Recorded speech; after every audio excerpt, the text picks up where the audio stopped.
Presenting the classics of Sam P. Chaladurai. Sam P. Chaladurai அவர்களின் போதனை களஞ்சியத்திலிருந்து. நம்முடைய கர்த்தராகிய இயேசு கிறிஸ்துவின் கிருபையை அறிந்திருக்கிறீர்களே. அவர் ஐஸ்வர்யமுள்ளவராய் இருந்தும் நீங்கள் அவருடைய தரித்திரத்தினாலே ஐஸ்வர்யவான்களாகும்படிக்கு உங்கள் நிமித்தம் தரித்திரர் ஆனாரே. ஏன் இந்த தரித்திரத்தை இயேசு சுமந்து கொண்டார்? ஏன் அவர் தரித்திரர் ஆகணும்? ஏன்னா தரித்திரம் பொல்லாதது. அது நம்முடைய வாழ்க்கையை விட்டு நீங்க வேண்டும்னு சொல்லி தான் அவர் என்ன பண்ணார்? கல்வாரி சிலுவையில் தன் மீது அதை எடுத்து கொண்டார். நிறைய பேருக்கு இதே நம்புறதுக்கே பெரிய கஷ்டமாக இருக்குது பாருங்க. தரித்திரம் நல்லதுன்னு நினைக்கிற கிறிஸ்தவர்கள் இருக்கிற நாட்டில் நிறைய பேர் இருக்கிறாங்க. தரித்திரம் பொல்லாதது. இயேசு சிலுவையில் தரித்திரத்தை எடுத்துக்கொண்டார். ஏன் எடுத்துக்கொண்டார்? எனக்கு அது கூடாது அப்படின்றதுனால தான் எடுத்துக்கொண்டார். அந்த தரித்திரத்தை சுமந்தது நிமித்தம் தான் ரத்தத்தை சிந்தினார், பாடுபட்டார், சபிக்கப்பட்டவராய் செத்தார். அங்கே கல்வாரி சிலுவையில் ஜீவனையே கொடுத்தார். எதுக்கு? எனக்கு இது வரக்கூடாதுன்னு அந்த துன்பத்தை எல்லாம் தன் மீது ஏற்றுக்கொண்டார். எதுக்கு? பைபிளே சொல்லி இருக்குது, நான் ஐஸ்வர்யம் உள்ளவனாய் இருக்கும்படிக்கு. எப்படி வாழணும்னு கர்த்தர் நம்ம எதிர்பார்க்கிறாரு. இப்போ நம்ம எப்படி இருக்கணும்னு நினைக்கிறாரு? வாழ்க்கை 4 லெவலில் இருக்க முடியும். ஒன்று பொருளாதாரத்தில் சொல்கிறேன், 4 விதமான லெவலில் இருக்கலாம் நம்ம. ஒன்று not enough level. Not enough level கேள்விப்பட்டிருக்கீங்களா?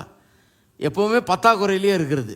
பத்தலை 100 ரூபா தேவைன்னா 30 ரூபா தான் இருக்குது. இது எங்கே பைபிளில் எங்கே வாசிக்கணும் தெரியுமா? இஸ்ரவேல் ஜனங்கள் எகிப்தில் இருந்தாங்க பாருங்கள், அடிமைகளா. அந்த வாழ்க்கை, அந்த ஒரு குடிசை, அரை வயிற்று கஞ்சி வாழ்க்கை, பத்தாக்குறை வாழ்க்கை. எல்லாத்துலேயுமே பத்தாக்குறை, எல்லாத்துலேயுமே ஒரு நிறைவில்லாத ஒரு நிலைமை. அப்படிப்பட்ட ஒரு வாழ்க்கையில் இருந்தாங்க.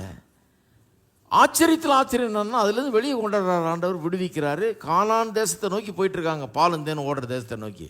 வழியில் வனாந்தரத்தில் என்ன சொல்கிறாங்க தெரியுமா? நாங்கள் திரும்பி அங்கே போகிறோம். எங்கே போகிறோம்?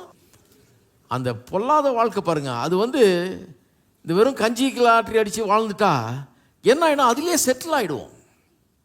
அப்படியே இருந்துட்டோன்னு வைங்க, ஒரு 2-3 தலைமுறை அப்படியே இருந்துட்டா என்ன ஆகிடும்? கஷ்டம் கஷ்டம் கஷ்டம். பொருளாதாரத்தில் ஒன்றுமே இல்லை, ஏழ்மைத்தனம் வறுமைன்னு இருந்துட்டா அப்புறம் நம்ம மைண்டுக்குள்ளே அது செட் ஆகிடுது. இது நல்லது நமக்கு. அதுக்கேற்ற மாதிரி பிரசங்கமும் நடக்குது இல்லையா? தரித்திரம். ஏழை லாசரு பரலோகம் போனான், ஐஸ்வர்யவான் நரகம் போனான் அப்படின்னு ஒன்று ரொம்ப ஆறுதல் ஆகிடுது. அப்பா கண்டிப்பாக நான் மோட்சம்தான் போவேன். எப்படி தெரியும்? ஒன்றும் காசு இல்லை, அதனால் மோட்சம்தான் போய் ஆகணும் அப்படின்னு நிறைய பேருக்கு நம்பிக்கை. பாருங்கள், ரொம்ப பொல்லாத ஒரு காரியம் இது. அடிமைத்தனத்தில் இருக்கிறாங்க, குறைவுபட்டு கிடக்கிறாங்க, எல்லாத்துலேயும் திரும்பி அங்கே போகிறோன்றாங்க. என்ன ஒரு கேவலம் பாருங்கள். யாரும் அதில் செட்டில் ஆகக்கூடாது. அது கர்த்தருடைய சித்தமே கிடையாது. சித்தம் இல்லைன்றதுனால தான் அங்கேருந்து விடுவிக்கிறார், பலத்த கரத்தினால் விடுவிக்கிறார். ஏன்னா ஆபிரகாமின் பிள்ளைகள் இவர்கள் ஆசீர்வதிக்கப்பட்டவர்கள். அப்படி வாழக்கூடாது, இன்னொருத்தனத்தை அடிமைத்தனத்தில் இருக்கக்கூடாது, ஏழ்மைத்தனத்தில் இருக்கக்கூடாது, நல்லா இருக்கணும்னு சொல்கிறாரு. இங்கே விடுவித்து உங்களை எங்கே கொண்டு போகிறேன்? பாலும் தேனும் ஓடுகிற நலமும் விசாலமான தேசத்தை கொண்டு போகிறேன்றார். அதுதான் கர்த்தருடைய சித்தம். இது சித்தமே இல்லை. தரித்திரம் நல்லதுன்னு சொல்கிறேன். சொல்கிறேன், எதுக்கு இஸ்ரவேல் ஜனங்களை விடுவித்தார்? ஏன்னா அவங்க வாழ்கிற வாழ்க்கை கர்த்தருக்கு பொறுக்கலை. கண்ணீரை பார்த்தேன், அவருடைய கதறல கேட்டேன்றார். இறங்கி வந்திருக்கிறேன், விடமாட்டேன். அது பார்வனாக இருந்தாலும் சரி, யாராக இருந்தாலும் சரி, அவற்றை விடுவித்து நான் கொண்டு போவேன்றார். ஏன்னா இது என்னுடைய சித்தம் அல்ல. சித்தம் இல்லைங்கிறத போல நம்புங்க. குஷ்டரோகி ஏசிட்டு கேட்குறான், உமக்கு சித்தமானால் என்னை, அவனுக்கு தெரியும் சுத்தமாக்க முடியும்னு. ஆனால் சித்தம் இருக்கா அவருக்கு? ஒரு ஏன்னா அவனுக்கு பிரசங்கம் பண்ணியிருப்பாங்க போல இருக்குது. கர்த்தர் உனக்கு ஏதோ ஒரு நன்மைக்காக இதை கொடுத்துருக்கிறார், நல்லா யோசித்து பார். அதனால தான் அவன் சொல்கிறான், உமக்கு சித்தமானால் சுத்தமாக ஆண்டவரே, இல்லைனா இதை அப்படியே வச்சுக்கிறேன், என்ன பண்ணுறது, உம்முடைய சித்தம் அப்படி இருக்குதுன்னு. அவர் சொல்கிறாரு, கொஞ்சம் கூட யோசிக்கல பாருங்க, டக்குன்னு சொல்கிறாரு, சித்தம் உண்டு சுத்தமாகுன்றாரு. நான் சொல்கிறேன், நீங்கள் பொருளாதார தரித்திரத்திலிருந்து விடுதலை ஆவது அவருக்கு சித்தம், பரிபூர்ண சித்தம்.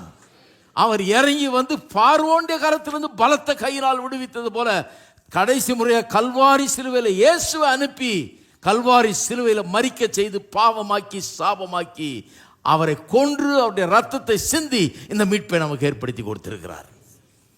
அதனால் அந்த லெவலில் இருக்கக்கூடாது யாரும். அது சித்தமே அல்ல. எல்லாம் சொல்லுங்க, தரித்திரம் தேவனுடைய சித்தம் அல்ல. ரெண்டாவது லெவல் வந்து just enough level. Just enough லெவல்னா என்ன? இது வனாந்திரத்தில் வந்தப்போ கர்த்தர் சொன்னார் இல்லையா, மண்ணை அனுப்புவேன், அவனுக்கு அன்னன்னைக்கு வேண்டியது மட்டும் எடுனார். அதுதான் கண்டிஷன். அடுத்த நாளைக்கு வேண்டியது எடுத்துட்டு ஃப்ரிட்ஜில் வைக்கக்கூடாது, நாரிடும் அது. கர்த்தர் சொல்கிறார் அன்னன்னைக்கு வேண்டியது மட்டும்தான் எடுக்கணும். ஏன் அப்படி? அது ஒரு டெம்பரரி அரேஞ்ச்மெண்ட், சில காரியங்களை போதிக்கிறதுக்காக. அதாவது தினைக்கும் நான் உன்னை நினைப்பேன், உன்னுடைய ஆகாரத்தை நினைப்பேன், உனக்கு கண்டிப்பாக கொடுப்பேன், அன்றாட நான் உன்னை போஷிப்பேன் கர்த்தர் காண்பிக்க விரும்புகிறார். ஏன்னா இவங்கெல்லாம் அவிசுவாசத்தில் வாழ்ந்துட்டாங்க, இவங்களுக்கு இப்போ போதிக்கணும். அதனால் 10-12 நாள் இதை போதிச்சு கொண்டு போகலான்னு பார்க்குறாரு. அதுக்காக சொல்கிறாரு 2 நாளைக்கு எடுக்காத, ஒரே நாளைக்கு அவனுக்கு எவ்வளோ தேவை எடுத்துக்கோ, அன்லிமிட்டட் சாப்பாடு தான். ஆனால் அடுத்த நாளைக்காக எடுக்கக்கூடாதுன்றார். அன்றன்றுள்ள அப்பம், அன்றன்றுள்ள அப்பம். நிறைய பேர் என்ன ஆகிட்டாங்க, இதில் செட்டில் ஆகிட்டாங்க. இதுதான் கர்த்தருடைய சித்தம் சொல்லுவாங்க இல்லையா கிறிஸ்தவங்க. அதான் எனக்கு சின்ன வயசில் பட்டது நான் சொல்கிறேன், யாரையும் குறை சொல்லலை. என்ன சொல்லுவாங்க? ஒன்றும் இல்லைங்க, நல்லா இருக்கிறேன், கர்த்தர் அன்றன்றுள்ள அப்பத்தை தர்றார், அன்றன்றுள்ள ஆகாரத்தை தர்றார். அடுத்த நாள் எங்கேருந்து வரப்போகுதுன்னு தெரியல, தருவார் கர்த்தர், அற்புதமாக தருவார். நான் அற்புதத்தையும் நம்புகிறேன், அப்பத்தையும் நம்புகிறேன். ஆனால் கர்த்தருடைய சித்தம் இதுவா? இதுக்காக பார்வோனையெல்லாம் சமுத்திரத்தில் மூழ்கடிச்சு அதுக்காக எங்களை வெளியே கொண்டு வந்தார் இவ்வளோ சிரமப்பட்டு? அன்றென்றும் தினந்தோறும் எங்களுக்கு பிச்சை போடுற மாதிரி போடுறது கிடையாது. பாலும் தேனும் ஓடுற தேசம்தான் அவர்களுக்கு சொந்தம். இவங்க சொல்கிறாங்க அன்றன்றுள்ள அப்பம் போதும், ஆகவே சேவிங்ஸ் அக்கௌண்ட்டே கூடாது நமக்கு அப்படின்றாங்க. கர்த்தர் சொல்கிறாரு பாலும் தேனும் ஓடுற தேசத்தில் உன்னுடைய களஞ்சியங்கள் பூர்ணமாய் நிரம்பும். களஞ்சியம்னா என்ன? சேர்த்து வைக்கிறது. ஆகாரத்தெல்லாம் கொண்டு போய், தானியத்தெல்லாம் கொண்டு போய் மூட்டை மூட்டையாக சேர்த்து வைக்கிறது. அங்கே பூர்ணமாக நிரம்புன்றார். அதுதான் கர்த்தருடைய சித்தம். இது போகிற வழியில் நடக்கிறது. இங்கே செட்டில் ஆகிடக்கூடாது. வனாந்தரத்திலே செட்டில் ஆகிட்டாங்க பாருங்கள். 11 நாளில் கடக்க வேண்டிய வனாந்தரத்தை 40 வருஷம் செட்டில் ஆகிட்டான். 40 வருஷம் அங்கேயே கிடந்தாங்க. அது கர்த்தருடைய சித்தம் அல்ல. சில சொல்கிறாங்க அது கர்த்தருடைய சித்தமாக இருக்கியா, என்ன நடக்குதுன்னா கர்த்தருடைய சித்தம் அது அல்ல. தரித்திரத்தில் செட்டில் ஆகக்கூடாது, ஜஸ்ட் இனஃப்ன்ற லெவலில் செட்டில் ஆகவே கூடாது. ஏன்னா அது கொண்டாடு இல்லையா கர்த்தர். ஜஸ்ட் இனஃப் இஸ் ஓகே, அது பரவாயில்ல. அந்த 10-11 நாளைக்கு பரவாயில்ல, சில காரியங்களை கற்றுக்கிற வரைக்கும். அதுக்கப்புறம் அதில் இருக்க கூடாது. அடுத்தது வந்து மோர் தென் இனஃப் லெவல். மோர் தென் இனஃப் லெவல் எங்கே பார்க்குறோம்? எபேசியர் 4ஆம் அதிகாரம் 28ஆம் வசனம் பாருங்கள். எபேசியர் 4:28 கிறிஸ்தவ விசுவாசிகளுக்கு போதிக்கிறார் பவுல். என்ன சொல்கிறார் பாருங்கள். திருடுகிறவன் இனி திருடாமல் குறைச்சல் உள்ளவனுக்கு கொடுக்கத்தக்கதாக தனக்கு உண்டாயிருக்கும்படி தன் கைகளினால் நலமான வேலை செய்து, அதாவது திருடுறவன் திருடக்கூடாது, இனிமே வேலை செய்கின்றார். எதுக்கு வேலை செய்யணும்னு சொல்கிறதுல ரொம்ப இன்ட்ரெஸ்டிங்காக இருக்குது. நம்ம என்ன செய்கிறோம்? எதுக்கு வேலை செய்யணும்? நம்ம ரெண்ட் பே பண்ணணும், நம்ம சாப்பிடணும், நமக்கு தேவை. இவர் சொல்கிறாரு திருடாமல் அவன் குறைச்சல் உள்ளவனுக்கு கொடுக்கத்தக்கதாக தனக்கு உண்டாயிருக்கும்படி தன் கைகளினால் நலமான வேலை செய்து பிரயாசப்பட கடவன். வேலை செய்கிறதே எதுக்கு செய்யணுமா? குறைச்சல் உள்ளவனுக்கு கொடுக்கக்கூடியவனாக இருக்கும்படி. அப்படின்னா என்ன அர்த்தம்? நீங்கள் வேலைக்கு போகும்போது கண்டிப்பாக நாளிலேருந்து வேறு மாதிரி ஆட்டிடியூடோடு போகணும். என்ன, நான் சம்பாதிக்கிறது வந்து ஏதோ எனக்கு போதுமான அளவுக்கு சம்பாதிச்சு நானும் என் பிள்ளைகளையும் சாப்பிட்டு நாங்கள் திருப்தி அடைந்தால் போதும் இல்லை. நம்ம சம்பாதிக்கிறதே எப்படி இருக்கணுமா? எந்த லெவலில் இருக்கணுமா? நான் சாப்பிட்டு எனக்கு மீறணும், எனக்கு தேவைக்கு மிகவும் அதிகமாக இருக்க வேண்டும், அதிலிருந்து குறைச்சல் உள்ளவர்களுக்கு நான் செய்ய வேண்டும். நிறைய பேர் பாருங்கள், அவங்க சொந்த தாய் தகப்பன்னு கூட செய்யக்கூட முடியாத நிலையில் இருக்கிறாங்க. யோசித்து கூட பார்க்குறதுல இல்லாத நியாயம் பேசுவாங்க. எனக்கு ஒன்று வேண்டாம், இந்த உலகத்தில் எனக்கு ஒன்று வேண்டாம், நான் கிறிஸ்தவனாக நான் செத்தா மோட்சம் போகணும். அட பெற்றோரை வச்சு பாதுகாரி, ஏன்னா அதுக்கு நான் எங்கே போகிறது? அதுக்கு தான் பிரசங்க கவனின்றேன். வயசான பெற்றோர் உன்னை நம்பி இருக்கிறாங்களே, அவருக்கு நல்ல ரூம் கொடுத்து, அவங்களுக்கு நர்ஸை வச்சு பார்த்து, அவங்களுக்கு வேண்டிய சாப்பாடை கொடுத்து, அவங்களுக்கு மருத்துவ உதவி கொடுத்து நல்லா கம்ஃபர்டபுளாக வாழ்ற, அதெல்லாம் நம்மளால முடியாதுங்க, அவங்கள போக சொல்லுங்க. என்ன பரிசுத்தவான்? ஹலோ, இருக்கிறீங்களா? போயிட்டீங்களா? அது நல்லதா கெட்டதா? அதனால தான் தேவைக்கும் அதிகமாக சம்பாதிக்கணும். எதுக்கு? குறைச்சல் உள்ளவர்களுக்கு கொடுக்க. ஒரு கஷ்டப்படுறவனுக்கு ஒரு சின்ன உதவி கூட நம்மளால் செய்ய முடியலன்னா அப்புறம் நம்ம வேலைக்கு டெய்லி போய் சம்பாரிச்சு என்ன பிரயோஜனம்? இல்லைங்க எனக்கு போதுமான அளவுக்கு அதை விடுங்க, அது ஒரு சம்பாத்தியமே கிடையாது. வேலை செய்கிறவனே எதுக்கு வேலை செய்யணுமா? குறைச்சல் உள்ளவனுக்கு கொடுக்கும்படியாக.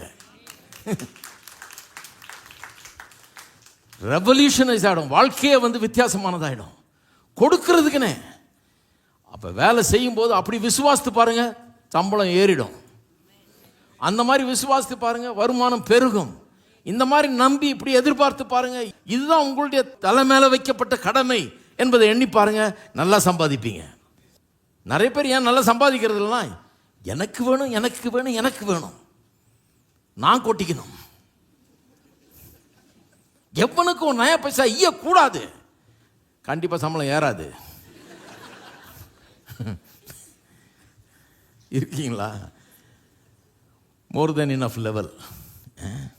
குறைச்சல் உள்ளவனுக்கு உதவி செய்கிறதுன்றது ஒரு லெவல். நம்ம தாய் தகப்பனுக்கு உதவி செய்கிறோம், நம்ம உற்றார் உறவினருக்கு உதவி செய்கிறோம், அல்லது குறைச்சல் உள்ள யாராக இருந்தாலும் அவங்களுக்கு ஒரு தேவையின் நேரத்தில் நம்ம உதவி செய்கிறோம். அது ஓகே, அந்த நிலையில் இருக்கணும். அந்த நிலையில் இல்லைன்னா வருத்தப்படணும் அதை பற்றி. ஐயோ, ஒரு சின்ன உதவி கேட்குறாங்க, அதை கூட நம்மளால் செய்ய முடியலையே அப்படிங்கிற ஒரு இது இருக்கணும் கிறிஸ்தவனுக்கு. ஆண்டவரே என்னை நல்லா ஆசீர்வதியும், என்கிட்ட வர்றவங்களுக்காக நான் உதவி செய்யக்கூடியவனை என்னை மாற்றும் அப்படின்னு நிச்சயமாக கேட்கணும். எத்தனை பேர் கேட்க போகிறீங்க? ஆல்ரைட்.